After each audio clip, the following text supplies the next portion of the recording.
Olá, minha gente, como é que vocês estão? Estamos aqui para fazer uma aulinha sobre História do Brasil Republicano, que é a última aula da nossa apostila 1, beleza? E vamos fazer uma aulinha diferente. A minha ideia agora é fazer uma aulinha de exercícios com vocês. Então eu vou usar a minha tela aqui, vou projetar a minha tela, para que a gente possa juntos fazer alguns exercícios do capítulo 4 da apostila 1, para encerrar essa apostila com os seminários que vocês vão apresentar na segunda-feira, beleza? Então, de hoje, essa aula vai ser enviada para vocês agora na quinta-feira, dia 9 de abril. Então, do dia 9 de abril até a segunda-feira, dia 13 de abril, vocês não terão tarefa de história. Por quê? Para que vocês possam se dedicar à elaboração dos seminários e se prepararem para as apresentações que vão acontecer na nossa aula ao vivo da segunda-feira. Beleza, gente? Então vamos lá. Olha só. O primeiro exercício que nós vamos fazer aqui, é a atividade 1 da página 200 da nossa apostila do ano. Então eu preciso que vocês peguem a apostila para que a gente resolva essa atividade 1.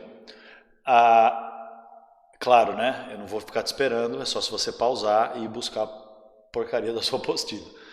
Então a atividade 1 diz o seguinte: leia a seguir o trecho de um texto de João do Rio, jornalista que publicava crônicas sobre o cotidiano é o dia a dia do Rio de Janeiro, no início do século XX. Então João do Rio escreveu um texto chamado Profissões Exóticas, ou seja, profissões que têm características que não fazem parte do cotidiano da nossa sociedade, que vêm influências de fora. Ele escreveu assim: o Rio pode conhecer muito bem a vida do burguês de Londres, as peças de Paris, a geografia da Manchúria, na China, e o patriotismo japonês. A apostar, porém, que não conhece nem sua própria planta, ou seja, a mapa da sua própria cidade, nem a vida de toda essa sociedade, de todas as profissões que constituem o progresso, a dor, a miséria, da vasta Babel nesse caso quer dizer uma confusão, uma mistura de diversos idiomas que se transforma no Rio de Janeiro, por causa da vinda dos imigrantes. Então, o texto de João do Rio está mostrando que o Rio pode conhecer muito bem a vida do burguês de Londres, as peças de Paris, a geografia da Manchúria e o patriotismo japonês, ou seja, a alta sociedade, quando ele fala o Rio aqui, ele não está querendo dizer o Rio de Janeiro inteiro. Ele está falando da alta sociedade carioca, da burguesia carioca, os grandes fazendeiros. É aquele lance da Belle Époque brasileira. Então, a elite da Belle Époque brasileira, a classe média, os ricos, os grandes fazendeiros, eles pagam pau para a Europa, então eles pagam pau que eles conhecem o mundo, conhecem Londres, Paris, China, o Japão, conhecem tudo que está acontecendo no mundo. Só que olha a crítica que o João do Rio vai fazer.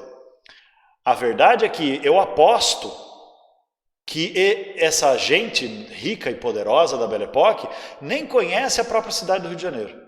Nem sabe como vive o povão da sociedade brasileira.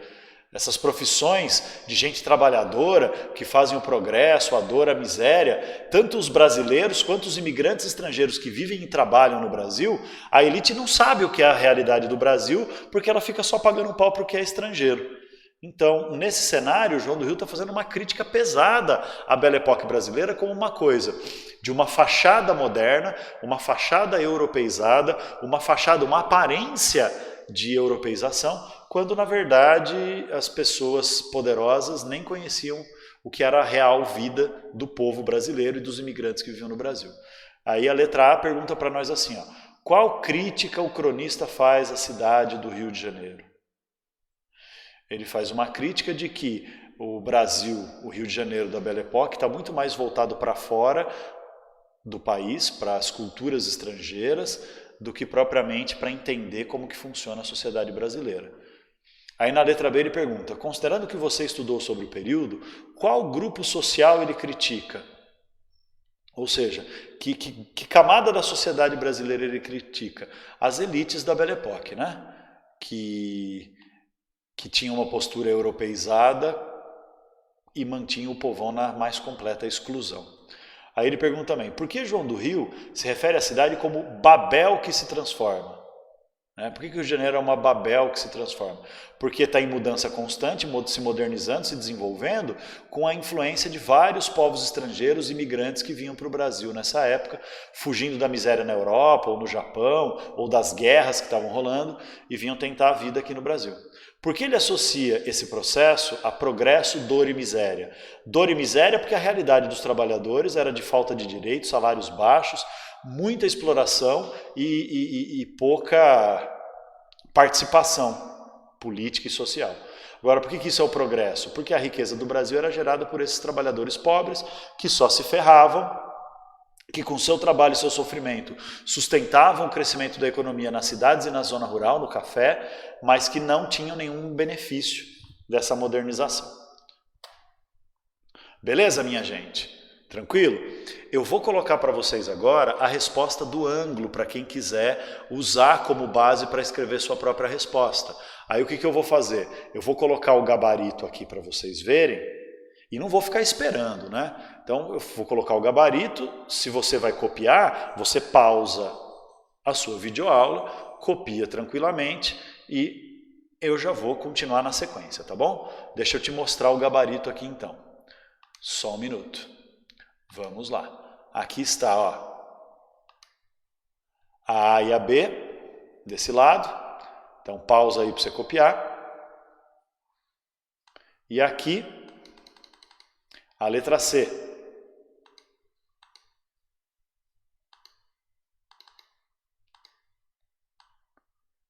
Tá certo? Ó, aqui está a letra C, então, para você copiar. Pausa aí e copia. A gente vai continuar a nossa aula. Vamos lá, gente?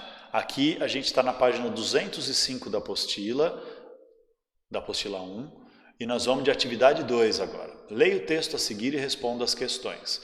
Eu espero que você já tenha dado uma olhada naqueles vídeos que eu mandei para vocês, que vocês já estejam fazendo os fichamentos, para a gente poder saber das revoltas populares que aconteceram durante a República Velha, especialmente na zona rural, como foi o caso de Contestado, Canudos e do Cangaço, tá certo? Então vamos dar uma olhada aqui para a gente responder. Levantes são revoltas, né? Levantes como Contestado e Canudos representam o lugar do encontro entre a mística e a revolta. Ou seja, ele está dizendo que tanto em Contestado quanto em Canudos são momentos de revolta popular. É o povão se revoltando porque queria direitos, é o povão se revoltando porque estava cansado de viver na miséria, na exploração, era o povão se revoltando porque não queria mais ser dominado pelo coronelismo, é o povão se revoltando.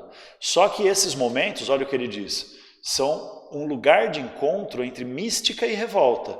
Então a revolta popular causada pela desigualdade social, pela miséria, pela falta de direitos, pelo coronelismo e pela exploração e violência que o povo sofria. E a mística é o quê? É uma profunda ligação com a religião. Então, ele está dizendo que essas duas revoltas, o Contestado e o Canudos, são revoltas em que o descontentamento do povo é direcionado pela existência de líderes religiosos que comandam esses movimentos. Então, lá em Canudos, o líder religioso não era um padre nem nada disso, era um cara do povão que se dizia um enviado de Deus para levar ajuda para o povo do sertão, que era apelidado de Antônio Conselheiro. Então, Antônio Conselheiro fazia pregações religiosas, prometendo que Deus ia mostrar para eles um caminho para eles viverem criarem uma sociedade só para o povo do sertão, para o povo do sertão ser livre, não sei o que lá. E muita gente foi seguindo Antônio Conselheiro e juntos, seguindo essa liderança religiosa do Antônio Conselheiro, eles criaram o Arraial de Canudos, a cidade de Canudos, chamava Monte Belo, Belo Monte, quer dizer, eles chamavam de Belo Monte a cidade de Canudos, que chegou a ter quase 30 mil habitantes, né, de gente sofrida do sertão que buscava uma maneira de tentar viver fora do sofrimento, da exploração e do poder dos coronéis. Então é uma ligação entre mística e revolta.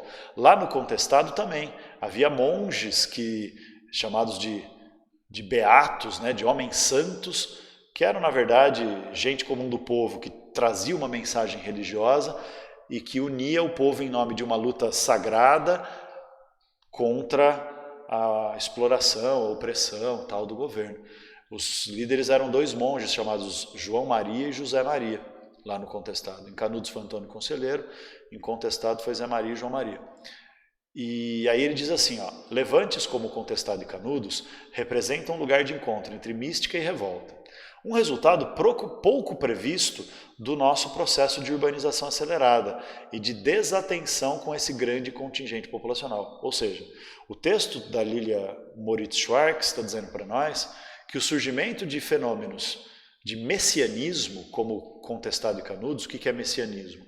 Messianismo é uma revolta que segue um líder religioso que promete a salvação do povo. Ele é um Messias, alguém enviado de Deus para trazer a salvação. Então são movimentos messiânicos Canudos e Contestado por conta dessa característica de ter líderes da revolta que são pessoas que se dizem líderes religiosos. E ele está dizendo, ele não, o texto, né? A Lilia Moritz-Schwarz está dizendo no texto que coisas como Canudos e Contestado, esse messianismo que junta revolta e mística, tem a ver com a maneira como o Brasil estava se desenvolvendo e crescendo suas cidades, que excluía a população pobre, essa população pobre, né, sofrendo uma desatenção, ou seja, não recebendo atenção por parte do governo, não tendo direitos nem nada disso, esse grande contingente populacional acaba se apegando nesses movimentos messiânicos religiosos de busca de melhoria da sua vida. Então ela completa explicando, o povo que foi abandonado por uma república que fazia da propriedade rural dos coronéis e grandes fazendeiros a principal fonte do poder oligárquico, esses grupos de sertanejos, ou seja, de povo pobre do sertão, eles buscavam ultrapassar o abismo que os separava da posse da terra. Então, já que eles não tinham terra, eles vão montar essas comunidades como Contestado e Canudos com uma base religiosa para tentar lutar pela terra, para tentar conseguir sua própria terra. Não foi por acaso que nesse contexto ganham fama também chefes de bandos armados como Antônio Silvino, o Lampião e Antônio Dó. Ou seja, não é à toa que foi nessa mesma época, nessas mesmas regiões do sertão, que surgiram os cangaceiros, que faziam o quê? Eles não eram líderes messiânicos de revolta.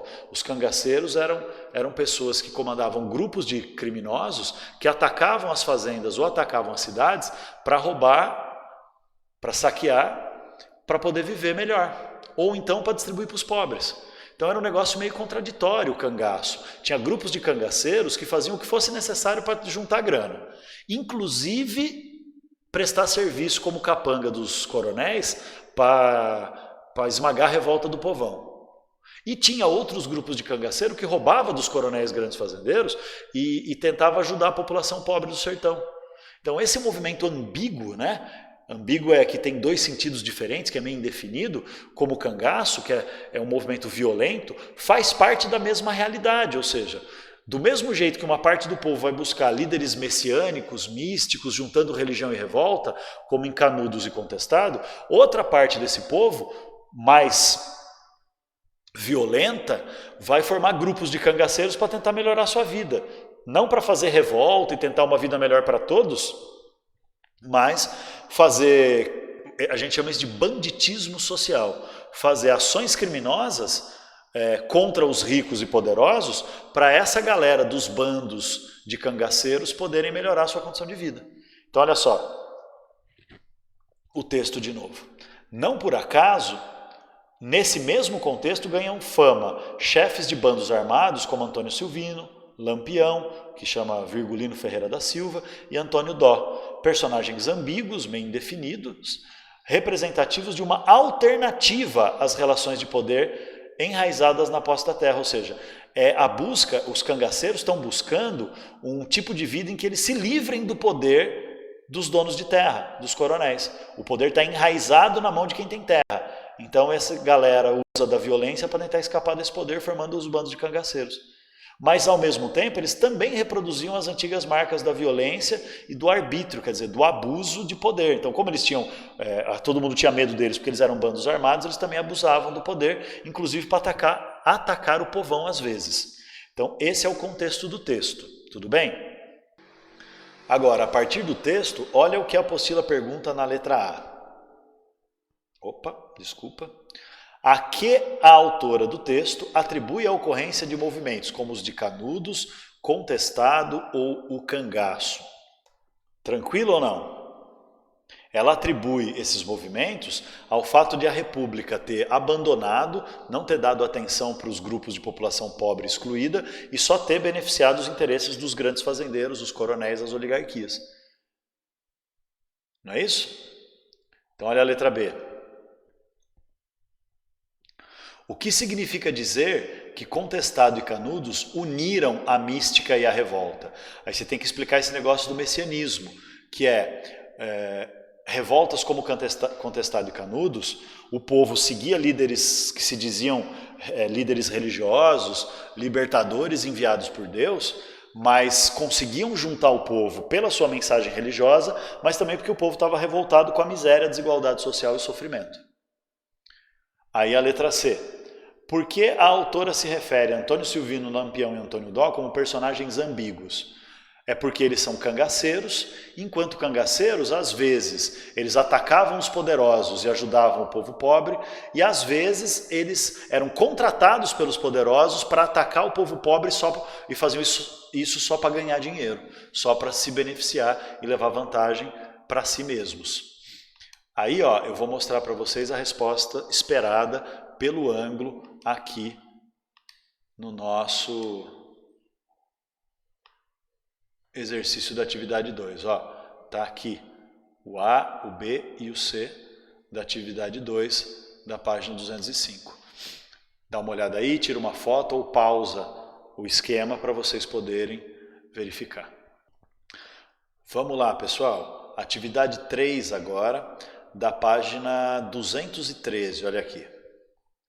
Página 213. Então vamos lá fazer a atividade 3. Nós temos mais um textinho, que é de um historiador chamado José Murilo de Carvalho. O livro dele chama O Pecado Original da República, em que ele vai discutir os problemas sociais da República. Então ele diz assim: o povo da Primeira República, da República Velha, que é essa fase que nós estamos estudando, não passava da carneirada dos currais eleitorais e da massa apática dos excluídos, ou seja, o povo da República era só aquele povão que aceitava o coronelismo, que votava em quem o coronel mandava, que obedecia os coronéis e não tinha vontade própria, ou por medo, ou por um sentimento de fidelidade, e era também só aquela massa de excluídos que não reagia, só vivia na miséria, na pobreza, esperando, a morte chegar? Ou será que tinha alguma outra coisa? Aí o próprio José Murilo de Carvalho vai dizer, seguramente o povo da Primeira República não era só isso. Seguramente que não era só isso. Por fora do sistema legal de representação, ou seja, já que eles não podiam votar, ou se votavam, o povão tinha o voto de cabresto, que transformava o povo numa carneirada, quer dizer, um monte de ovelhinha que votava em quem o coronel queria. Então, por fora desse sistema legal, eleitoral de representação, havia ação política, muitas vezes violenta. Ou seja, o povo lutava politicamente, às vezes com revoltas e coisas violentas, como a revolta da vacina, a revolta da chibata, o contestado, o movimento operário e suas greves. Então ele diz assim, entre os poucos que votavam, os que escolhiam não votar e os muitos que não podiam votar, havia o que chamo de povo da rua. Isto é, a parcela da população que agia politicamente, mas à margem do sistema político, sem se preocupar com a votação em si. E às vezes agia contra o sistema político, ou seja, se revoltando contra o sistema de poder, se revoltando contra o coronelismo, se revoltando contra a política dos governadores, contra o café com leite e o domínio das oligarquias. É difícil calcular o tamanho desse povo, Quanta gente que fazia sua luta política à margem do sistema, sem participar das eleições, mas fazendo revoltas e tal. E podemos também dizer que esse povo existia tanto nas cidades como no campo. Nas cidades, sobretudo nas maiores, as tradições de protesto vinham de longe e manifestava-se, o mais das vezes, na maioria das vezes, como quebra-quebra. O que é quebra-quebra? O povo tomar a rua e sair na mão com a polícia, destruir vitrines de lojas, saquear mercados e tal, para mostrar o seu descontentamento e sua revolta. Então, a partir disso, desse texto, o José Murilo de Carvalho vai perguntar, desse texto do José Murilo de Carvalho, a apostila vai perguntar 3 coisas para nós. Coisa 1. Por que o autor afirma que o povo não se comportava como uma massa apática, como um monte de gente que não faz bosta nenhuma na Primeira República? Apático é tipo vocês na aula, sabe? Fica com aquela cara de zumbi. Então ele vai dizer que o povo não se comportava apenas como uma massa apática. Ele vai afirmar isso, obviamente, porque o povo encontrava outras formas de se manifestar, outras formas de lutar e defender seus interesses, mesmo que não tivesse o direito de participar das eleições. Ou se participava, era forçado a seguir o voto de cabresto, a votar em quem os coronéis mandavam, mas o povo arrumava outras formas, como greves, como quebra-quebras, como revoltas, tanto na cidade quanto no campo. Então o autor afirma que não era uma massa apática, porque muita gente mesmo tinha coragem de algum jeito lutar pelo que acreditava. Letra B. O que significa o trecho que menciona que o povo agia à margem do sistema político? Agir à margem do sistema político significa não seguir o que a lei diz, que o único jeito de participar da política é através das eleições, votando, blá blá blá, etc. À margem do sistema político é participar da política fazendo outras formas de luta, outras formas de intervenção, como greves, revoltas e protestos e quebra-quebras, para tentar defender seus interesses ou mudar a forma de governo. Então isso é agir à margem, né, do sistema político. A margem é fora do sistema político, sem participação legalizada nas eleições, mas através de protestos, manifestações e revoltas. Letra C. Dê 2 exemplos de ações políticas populares que confirmem a afirmação do autor. Mano, você pode usar as greves do movimento operário, você pode usar a revolta da Chibata, que lutou por direitos dos marinheiros, você pode usar a revolta da vacina, que combateu a vacina obrigatória e a exclusão do povão por causa da Belle Époque, você pode usar Canudos e Contestado, que foram revoltas do povão do sertão, da zona rural, você pode usar o cangaço, que era uma luta dos grupos de cangaceiros para melhorar de vida, mesmo que fora da lei. Você pode usar qualquer coisa. Ele pediu para você citar 2 exemplos. E aí agora eu vou apresentar para vocês o que a apostila do ângulo está dizendo para nós, tá bom? Está dizendo aqui, ó. Atividade 3, página 213, letra A, B e C. Essas são as respostas que o ângulo preparou para nós. Dá uma olhada aí, pausa aí para você poder copiar se quiser ou tirar fotografia se preferir. Vamos lá, pessoal. Agora é o em casa da página 214, tá bom? Aí o primeiro exercício do em casa vai dizer isso aqui, ó. Observe esta charge. Ela foi feita por Bambino, que é o pseudônimo do artista Arthur Lucas, e foi publicado em 1910. Em seguida, responda as questões em seu caderno. O título da charge é A Valsa Derretida. Então tem um homem super bem vestido, uma mulher super bem vestida, seguindo a moda europeia da Belle Époque, e os dois estão suando que nem 2 porcos, por isso a valsa derretida. Aí o subtítulo da charge é Prazeres do Verão Carioca. Então o que a charge está criticando?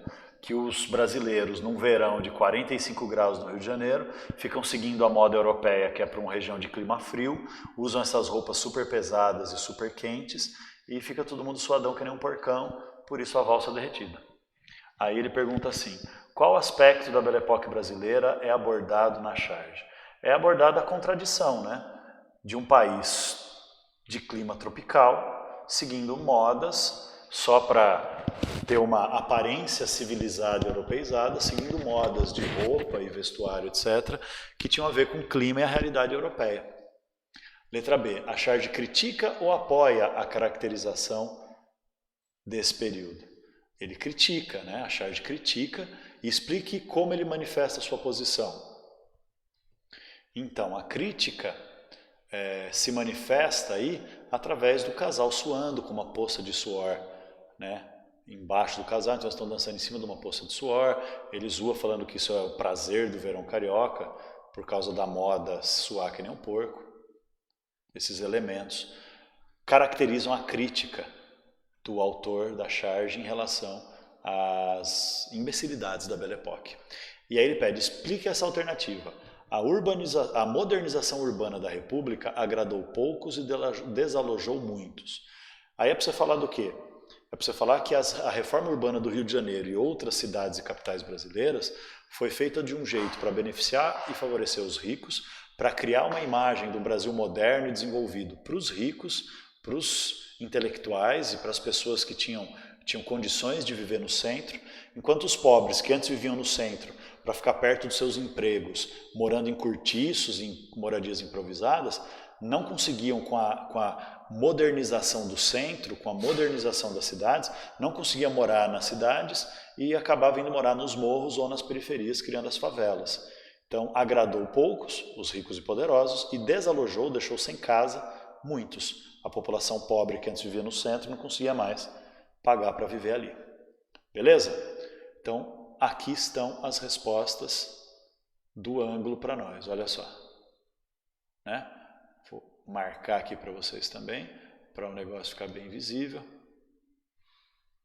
Então, ó, aqui estão, né, a letra A e a B, que continua aqui, ó, o resto da B e a letra C. Então, aqui está a resposta do Em Casa número 1 para vocês anotarem nos cadernos de vocês. Vamos continuar para o nosso exercício 2. Deixa eu vir aqui para a questão. Exercício 2. Releia o texto sobre os movimentos de Canudos. Releia o texto sobre os movimentos de Canudos, Contestado e o Cangaço. Nossa questão 2. E explique em seu caderno o subtítulo Antônio Conselheiro, José Maria e Lampião, vários lados da mesma questão. Ou seja, ele está querendo mostrar que as revoltas de Canudos, Contestado e o Cangaço são a mesma questão. Qual é a questão? O povo pobre excluído, o povo pobre sem direitos, o povo pobre mantido na ignorância, na marginalidade e na exclusão, dominado pelo coronelismo e querendo escapar disso, vai de algum jeito buscar alternativas e soluções para os seus problemas. Mas não vai ser do mesmo jeito. Canudos e Contestado mostram um lado dessa questão, que é o messianismo, que é a luta a partir de um movimento de base religiosa, e o Cangaço mostra um outro lado dessa mesma questão, da exclusão e da miséria e da luta, que é a luta do banditismo social, dos caras que viravam fora da lei para tentar melhorar a sua condição de vida. Tá certo? Olha a resposta aqui do ângulo, ó. Questão 2, respostinha do ângulo aqui.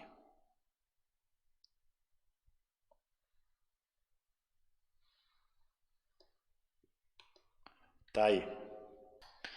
Vamos lá, minha gente, vamos lá agora para a questão número 3. Olha ela aqui. De autoria desconhecida e interpretada por Mário Pinheiro, a música a seguir foi muito tocada no Rio de Janeiro em 1904, referindo-se à revolta da vacina, que é uma revolta que aconteceu no Rio de Janeiro, em parte por causa da vacinação obrigatória, que o povo tinha medo, a vacina contra a varíola, para tentar acabar com as epidemias que aconteciam todo ano no Rio de Janeiro e matavam muita gente. E, ao mesmo tempo, era uma revolta também contra a própria Belle Époque, né? Contra a reforma urbana do Rio de Janeiro que excluiu os pobres. Então, tem essa marchinha aqui, essa musiquinha que era cantada e tocada no Rio de Janeiro em 1904, que foi o ano que aconteceu a revolta da vacina. Dizia a música: bem no braço do Zé Povo, chega o tipo e logo vai enfiando aquele troço, a lanceta e tudo mais. A lanceta é a seringa, né? A injeção, a agulha da injeção. Então, chega o tipo, que tipo que é? O tipo é o agente da prefeitura do Rio de Janeiro que estava dando a vacina e vai logo enfiando a agulha no braço das pessoas. Mas a lei manda que o povo e o coitado do freguês vá gemendo na vacina ou então vai para o xadrez. Ou seja, ou que tome a vacina e calhe a boca e que fique gemendo de dor depois, ou então vai preso por não aceitar ser vacinado. E os doutores da higiene vão deitando logo a mão, sem saberem se o sujeito quer levar o ferro ou não. Então está ironizando que, né,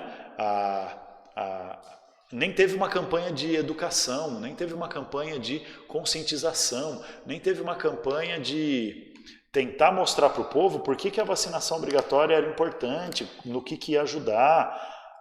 Não, o povo era tratado que nem bicho, tratado que nem gente quase subhumana, sem direitos, e aí eles chegavam e já iam fazendo à força a injeção, sem perguntar nada, sem respeitar a privacidade e a liberdade de ninguém. Aí, pensando nisso, ele pergunta: considerando que as campanhas de vacinação têm por objetivo imunizar a população, quer dizer, tornar as pessoas imunes a uma doença e evitar a transmissão de doenças, explique o que levou a população do Rio de Janeiro a rejeitar essa iniciativa, a vacinação obrigatória, em 1904. Mencione um trecho que confirme sua resposta. Então vamos lá. O que mostra então, gente, que a população do Rio de Janeiro rejeitou a vacina obrigatória em 1904? Por quê? Porque isso foi feito de uma forma autoritária, né? O povo não foi ouvido, não teve uma campanha de informação e educação, então muita gente não sabia como a vacina funcionava, porque nunca tinha acontecido uma campanha de vacina no Brasil. Então as pessoas tinham medo de que, e tinha muitos boatos de que o governo estava tentando, com a vacina, na verdade, colocar a doença nas pessoas para os pobres morrerem. Sabe esses boatos que tem até hoje, de terra plana, essas coisas? Sobre a vacinação estava rolando isso tudo. Que o governo queria prejudicar os pobres, enfim. E, na verdade, as pessoas com medo e as pessoas sem saber o que realmente é uma vacina, elas vão acreditando nesses boatos, nessas fake news da época, e acabam se negando a tomar vacina e tomam a vacina por medo de ser preso, às vezes, né? E muita gente se negou a tomar mesmo, saía na porrada com os agentes da vigilância sanitária, os agentes da vacinação obrigatória, que iam nas casas e às vezes entravam nas casas derrubando a porta, violência total, catando as pessoas à força. Enfim, foi uma zona, e daí veio a revolta, né? Um trecho da música que confirma essa explicação é essa aqui, ó. Os doutores da higiene vão deitando logo a mão, ou seja, vão pegando as pessoas à força, sem saberem se a pessoa quer levar ferro, quer levar vacina ou não. Tá bom? Letra B. Além da imposição que provocou a revolta da vacina, o que mais acontecia no Rio de Janeiro daquela época que prejudicava a população de menor poder aquisitivo? A reforma urbana, a criação daquela Belle Époque carioca, com a reurbanização do Rio de Janeiro, que não beneficiou os pobres, né? Expulsou os pobres do centro e sem moradia e sem ajuda do governo foram viver nas favelas e nos morros. Então dá uma olhada aqui na resposta que o texto, que o Ângulo preparou para nós. Está aqui, marcadinha com o vermelhinho aí. Então você pode copiar ou tirar foto para usar isso na sua resposta. Vamos lá, minha gente, para a questão 4 agora. Olha só, questão 4, página 215. Observe as imagens e responda as questões a seguir em seu caderno. Uma imagem é essa aqui, a capa de uma revista chamada O Pirralho, que tem um pai de família levando a comida para sua família, que é só uma espinha de um peixe, sem carne. Aí está escrito assim, quaresma de crise. Está pela hora da morte, é só a espinha. Né, mostrando que os alimentos estão tão caros que os pobres não conseguem comprar e o peixe, né, para a Semana Santa, para a Quaresma, para não comer carne de vaca, como é o costume católico, né, comer peixe em respeito à religião, era isso aí. Estava comprando a espinha do peixe só e ia ter que fazer, tipo, sei lá, uma sopa só para ter o gostinho do espinho do peixe. Aí a outra imagem é essa aqui, ó. Mostra uma pessoa super rica, com uma roupa super elegante, um charutão na boca, uma cartola, uma cruz de ouro gigantesca no peito, deitado em cima de um monte de saco de dinheiro, e o povo pobre do outro lado, vivendo na miséria sem porra nenhuma. Essa é uma charge publicada num jornal anarquista chamado A Plebe, no dia 9 de junho de 1917, que é o ano da primeira greve geral que o movimento operário conseguiu fazer no Brasil. O título da charge é Igualdade e Fraternidade. Então, que igualdade é essa, né? Um sentado na grana e outro sofrendo a miséria, a população trabalhadora sofrendo a miséria. E que fraternidade é essa em que os pobres estão desesperados, ou uma mãe com um filho no colo, aqui de joelhos, porque não tem o que comer, enfim. A pergunta quer saber assim, ó, o ano de 1917 foi marcante para os movimentos operários no Brasil e no mundo. No país, uma greve geral de operários no estado de São Paulo durou mais de 30 dias e mobilizou milhares de trabalhadores. Os historiadores dizem que 80% dos trabalhadores das indústrias de São Paulo pararam de trabalhar nessa greve. Então, foi uma greve geral gigantesca mesmo. Eles conseguiram conquistar melhorias salariais e melhores condições de trabalho por causa da força dessa greve. Aí na letra A ele pergunta, considerando as imagens acima, o que motivou a greve geral em São Paulo? Ora, a desigualdade social, né? A miséria dos pobres trabalhadores que trabalhavam e tinham salários ridículos, a ideia de que a riqueza dos poderosos se fazia em cima da miséria dos mais pobres. Então essas são as ideias que as charges estão apresentando para nós do que estava acontecendo em São Paulo em 1917, que motivou o povo a se organizar, a formar sindicatos e fazer essa greve geral. E aí a letra B pergunta, por que o enunciado afirma que 1917 foi importante para o movimento operário no mundo?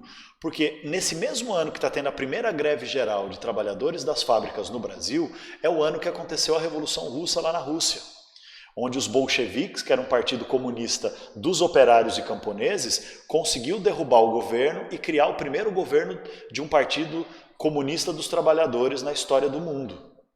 Então, o ano de 1917 é importante para os operários, para o movimento operário, para a luta dos trabalhadores no mundo inteiro, porque é a primeira vez que se forma um governo socialista que chega ao poder por uma revolução liderada por um partido político bolchevique, que representava os trabalhadores camponeses e operários da Rússia.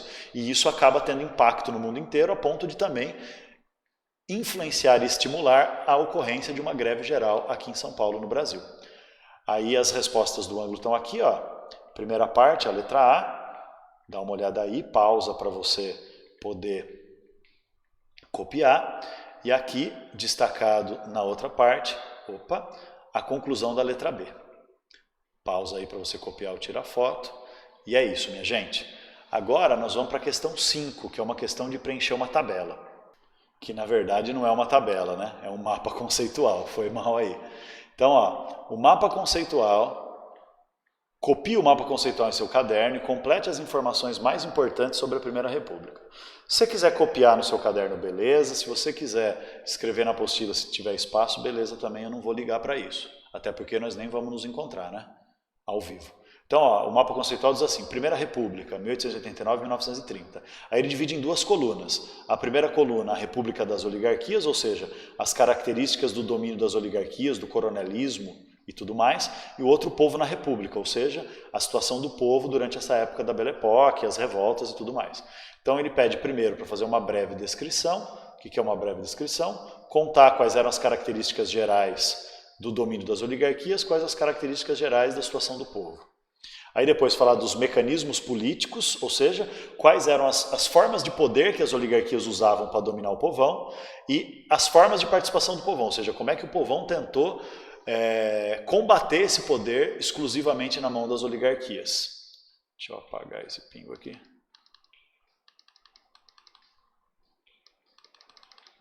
Não vou conseguir. Aí, por último, exemplos. Pede para você dar alguns exemplos de revoltas populares e formas de participação popular. Ele cita um como a Guerra do Contestado. E aqui, formas de ocupação do espaço urbano e rural. Ou seja, como é que era a situação que as oligarquias criaram para a vida das pessoas na cidade e no campo. Para a gente não ficar perdendo tempo, eu vou direto para cá, ó. Essa tabelinha. Aí, se vocês tiverem dúvida, vocês me perguntam ou pelo WhatsApp ou na nossa aula ao vivo na segunda-feira, tá bom? Olha só, República das Oligarquias. Breve caracterização, é isso que começa? Breve descrição. Então, a descrição das oligarquias. Período dominado pelas oligarquias estaduais, em especial de Minas e São Paulo. Então, período dominado pelas oligarquias, que são os grandes fazendeiros de cada estado, e São Paulo e Minas, o café com leite, dominando a política do Brasil em geral. Descrição da situação do povo na República. A maior parte da população foi excluída dos mecanismos de participação política e encontrou formas de participação à margem do sistema, ou seja, como revoltas, greves e lutas sociais. Mecanismos políticos para as oligarquias dominarem o país, o poder e o povo. Coronelismo, política dos governadores, comissão verificadora de poderes, né, para excluir os opositores no Congresso Nacional para nenhuma lei contra as oligarquias poder ser aprovada, e a política do café com leite. Formas de participação do povão, revoltas, banditismo social como o cangaço, revoltas como o Contestado, Canudos, revolta da vacina, revolta da chibata, greves do movimento operário e resistência cultural e política através de associações, jornais, né, em que sindicatos, em que o povo tentava criar ideias para lutar por si mesmo. Formas de ocupação do espaço urbano e rural. No espaço urbano, as oligarquias tinham os latifúndios, que são as terras grandonas. E, nas cidades, uma modernização urbana, autoritária e excludente, ou seja, a reforma urbana que deixava os pobres de fora. Exemplos de participação do povo: Contestado, Canudos, Cangaço, chibata e greve geral de 1917. Tranquilo, gente? Então está aqui o nosso diagrama, o nosso mapa conceitual, para você poder copiá-lo e a gente resolver estas questões. Então é isso, minha gente. Essa é a nossa aulinha de correção e fazer os exercícios, resolução de exercícios. E aí na segunda-feira a gente se encontra para aquele nosso grande momento de apresentação dos grupos, dos seminários. Vocês vão fazer o papel de professores e aí a gente vai fazer o nosso debate, tá bom? Muito obrigado, pessoal. Beijão para vocês, bom final de semana, boa Páscoa e a gente se encontra na segunda-feira. Tchau.